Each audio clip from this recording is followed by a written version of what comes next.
नमस्कार। गायत्री ज्योतिष केंद्र में आप सभी लोगों का स्वागत है। हमेशा ही ज्योतिष की नई नई जानकारी के साथ हम आप लोगों के बीच उपस्थित रहते हैं। आज भी आप लोगों के लिए ज्योतिष शास्त्र की एक अत्यंत महत्वपूर्ण जानकारी लेकर आए हुए हैं। ज्योतिष शास्त्र के देवगुरु माने जाने वाले ग्रह बृहस्पति से संबंधित यह जानकारी ऐसी है कि बिना जन्म पत्रिका, बिना किसी अन्य माध्यम, हस्तरेखा या प्रश्न विद्या या कोई अन्य माध्यम कि आप कैसे पता लगा सकते हैं कि देवगुरु बृहस्पति हमारे मजबूत हैं, शुभ हैं या कमज़ोर हैं, अशुभ हैं। सिर्फ कुछ अपने निजी अनुभवों से व अपने में होने वाले कुछ लक्षणों से। ऐसे ही कुछ 3 या 4 लक्षण हम आप लोगों को बताएंगे, जिन लक्षणों से आप पता लगा सकते हैं कि देवगुरु बृहस्पति आपके कैसे हैं। इनमें से पहला है कि यदि परिवार के भीतर कलह है, अशांति है, आए दिन कुछ न कुछ परिवार के भीतर मनमुटाव हो रहा है और कहीं न कहीं इसमें आपकी भागीदारी यदि बनती है तो गुरु ग्रह कमज़ोर है। दूसरा, यदि सब कुछ होते हुए हम गंदी जगह, गलत जगह पे रह रहे हैं, वहाँ पे वास कर रहे हैं या हमारे गंदे गलत लोगों के साथ संबंध है, दोस्ती है, तो हमारे गुरु ग्रह कमज़ोर है। इसके अतिरिक्त यदि हमारी विद्या में, एजुकेशन में बार बार रुकावट आई हुई हो, विद्यालयों के बार बार परिवर्तन रहे हुए हों और एजुकेशन कंप्लीट हमारी नहीं हुई हो, तो गुरु ग्रह हमारे कमज़ोर हैं। इसके अतिरिक्त यदि बचपन में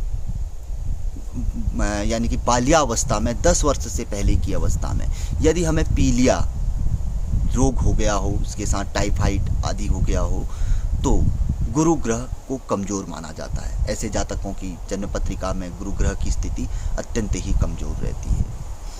और भी इसके अतिरिक्त बहुत ऐसे लक्षण बताए गए हैं जिनसे कि हम पता लगा सकते हैं कि गुरु ग्रह हमारे कैसे हैं, लेकिन यह प्रमुख है। इसके अतिरिक्त भी एक लक्षण ऐसा बताया गया है जिससे कि आप कन्फर्म कर सकते हैं कि हमारे गुरु ग्रह कमज़ोर हैं, अशुभ हैं या शुभ हैं। यदि व्यक्ति के अंदर आस्तिकता का अभाव है, भगवान के प्रति विश्वास का अभाव है, क्योंकि गुरु को बुद्धिदायी भी माना गया है, भगवान की ओर भेजने वाला, प्रभु चरणों की ओर भेजने वाला, उनका अनुसरण करने वाला भी माना गया है। यदि हमारे अंदर नास्तिकता है, हम भगवान आदि को नहीं मानते हैं, पूजा पाठ आदि कोई नहीं करते हैं, ना ही हमारा विश्वास है और अपने कर्म करते रहते हैं, तो हमारे गुरु ग्रह कमज़ोर है। यदि हमारे अंदर रत्ती भर भी, थोड़ा बहुत भी विश्वास है, भगवान की पूजा पाठ आदि हम समय समय पर करते रहते हैं या किसी न किसी तरह से करते हैं, तो गुरु ग्रह हमारे ठीक हैं, शुभ है, शुभ फलदायी है। यह कुछ प्रमुख लक्षण हैं।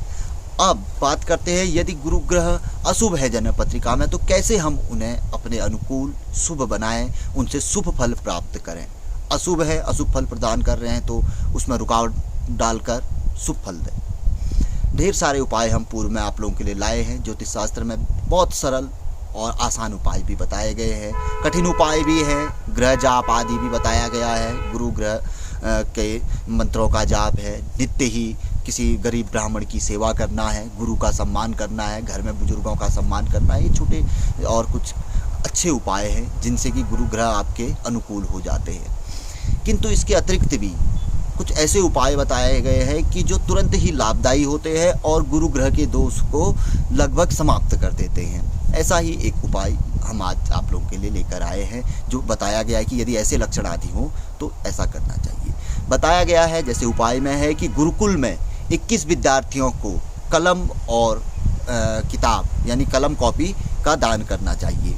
21 बच्चों को कॉपी और पेन का दान करना चाहिए गुरुवार के दिन गुरुकुल में। यानी कि आज के दौर में किसी नज़दीक में किसी विद्यालय में जहाँ पर को कुछ बच्चे आदि पढ़ते हो, वहाँ पर को 21 कॉपी है, 21 पेन है।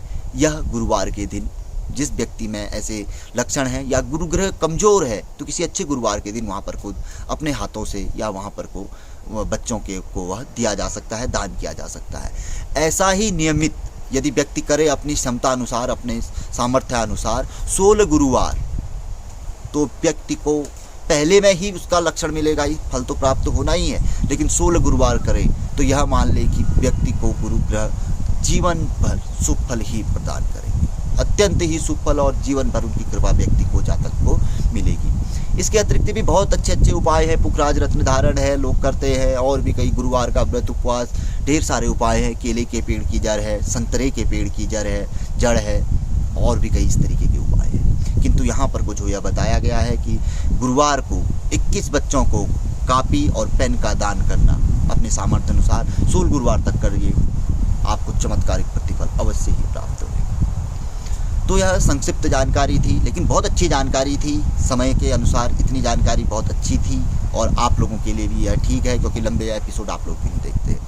तो जानकारी पसंद आए तो आगे बढ़ाकर शेयर जरूर करें। यदि इस तरीके के लक्षण आप में या देखने में आते हैं तो अवश्य ही जानकारी पे अमल करें, उपाय पे अमल करें, चमत्कारिक फल प्राप्त होगा। नए लोगों से आग्रह रहता है कि चैनल को जरूर सब्सक्राइब करें, बेल आइकन दबाएं। नियमित जानकारी मिलेगी, ज्योतिष शास्त्र की हर विधा से संबंधित जानकारी आपको यहाँ पर को प्राप्त होगी। हर समस्या का समाधान आपको प्राप्त होगा। कुंडली विश्लेषण का कार्य भी यहाँ पर को हमारे यहाँ पे किया जाता है न्यूनतम शुल्क के साथ। तो मिलेंगे ऐसी किसी बहुत अच्छी जानकारी के एपिसोड के साथ अगले वीडियो में। तब तक के लिए नमस्कार। जय श्री राम, जय श्री कृष्णा, ओम नमः शिवाय।